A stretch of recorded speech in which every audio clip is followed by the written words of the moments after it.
မင်္ဂလာပါရှင်ဒီနေ့ရာသီစာဒင်းင်းသီးနဲ့ဝတ်သားချစ်စားဖြစ်တာလေးမျှဝေပေးပါမယ်ရှင်ဟင်းချစ်ဖို့အတွက်အရေးဦးဆုံးအရွယ်တော်လေးတွေတုံးပြီးတော့ရေဆေးသက်ဆင်ထားတဲ့ဝတ်သားတုံးလေးတွေကိုအရသာနယ်ပါမယ်စားနည်းနည်းထပ်ပါမယ်ချုံမုံလေးနည်းနည်းထပ်ပါမယ်ကြားနည်းနည်းထပ်ပါမယ်စနွဲမုတ်လေးနည်းနည်းထပ်လိုက်ပါမယ်ပြီးလို့ရှိရင်မဆလာလေးလက်ဖက်ရည်စောတစောစာလောက်ထပ်ပြီးလို့ရှိရင်အရသာအထက်ကြီးဝေအောင်ဒေချာလေးနဲ့ထားပေးလိုက်ပါမယ်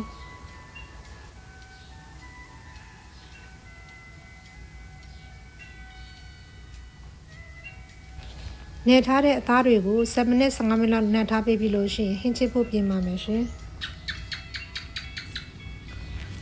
အခုဟင်းချစ်ဖို့အတွက်အိုးပူပေးပြီးလို့ရှိရင်အိုးပူလိုက်ရင်စီထပ်ပါမယ်စီကိုကျွန်မအများကြီးမသုံးပါဘူးကျွန်မကစီအများကြီးစားတာမကြိုက်ပါဘူးစီကိုနည်းနည်းလေးပဲထပ်ပါတယ်ပြီးလို့ရှိရင်စနင်းလေးနည်းနည်းထပ်လိုက်ပါတယ်ပြီးလို့ရှိရင်အသစ်ထောင်းထားတဲ့ကြက်တော်ဖြူကြက်တော်နီချင်းအသစ်ထောင်းထားတာတွေကိုထပ်ပြီးတော့ကြက်တော်လေးတွေကိုကျစ်လာတဲ့အထိကြော်ပေးလိုက်ပါမယ်ရှင်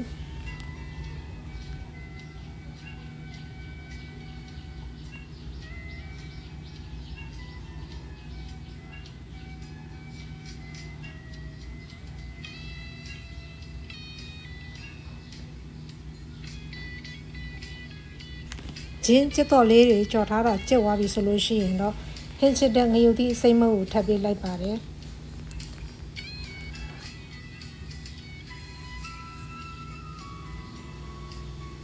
ပြီးလို့ရှိရင်မြင်ငပိစိမ့်စားငပိလေးနည်းနည်းလေးထပ်ပေးလိုက်ပါတယ်ငပိတွေကအတုံးလေးတွေဖြစ်ပြီးတော့ခန်းနေတာမို့လို့ရေလေးနည်းနည်းထပ်ပြီးလို့ရှိရင်ငပိပျော်အောင်လို့ရေလေးနည်းနည်းနဲ့ထပ်ပြီးတော့မွေပြီးကြော်ပေးပါမယ်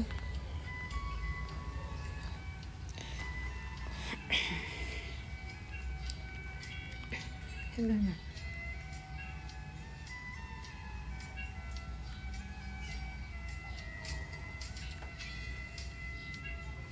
ုလိုမျိုးငပိနဲ့ဟင်းခတ်မွေးကြိုက်လေးကျစ်ပြီးမွေးလာပြီဆိုရင်တော့အသက်နဲ့ထားတဲ့ဝက်သားတုံးလေးတွေကိုထပ်ပေးလိုက်ပါမယ်ပြီးလို့ရှိရင်ဟင်းခတ်မွေးကြိုက်နဲ့အသားကိုတည်တည်ချာချာခြောက်ပြီးတော့လုံးတဲ့အထိကြော်ပေးပါမယ်အသားလေးတွေခြောက်ပြီးတော့တင်းပြီးတော့မာလာတဲ့အထိရေမထက်ဘဲနဲ့ဒီတိုင်းဖုံးလေးအုပ်ပြီးလို့ရှိရင်ကြော်ပေးပါမယ်အခုလိုမျိုးအသားလေးတွေမမတင်းတင်းဖြစ်လာတဲ့အချိန်မှာမဆလာလေးနည်းနည်းထပ်ပြီးတော့ထပ်ကြော်ပါမယ်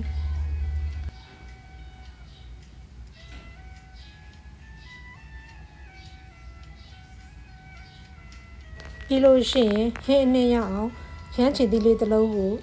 အသက်လိဖြတ်ထားတာကိုထပ်ပေးလိုက်ပါမယ်ရှင်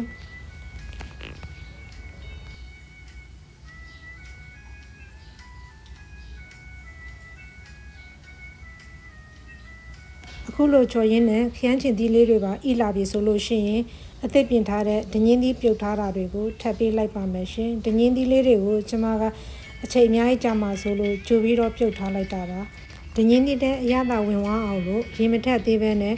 တေးသေးချာချာအချောက်ကလေးကိုပဲအရင်လုပ်ပေးပါတယ်ပြီးတော့မှတေးချာ6ပြီဆိုတော့မှရေထပ်ပေးပါမယ်ရှင်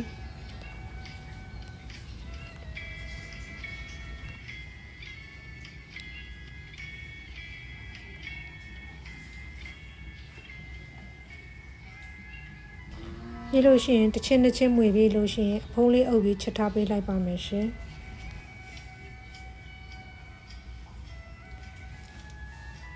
ခုလိုမျိုးဟင်းရင်ပွက်ဆူလာတဲ့အချိန်မှာကျမကလိုအပ်တဲ့အရသာတွေကိုထည့်ပေးပါမယ်ကြားလေးနည်းနည်းထည့်ပါမယ်ပြီးရင်စားထည့်ပါမယ်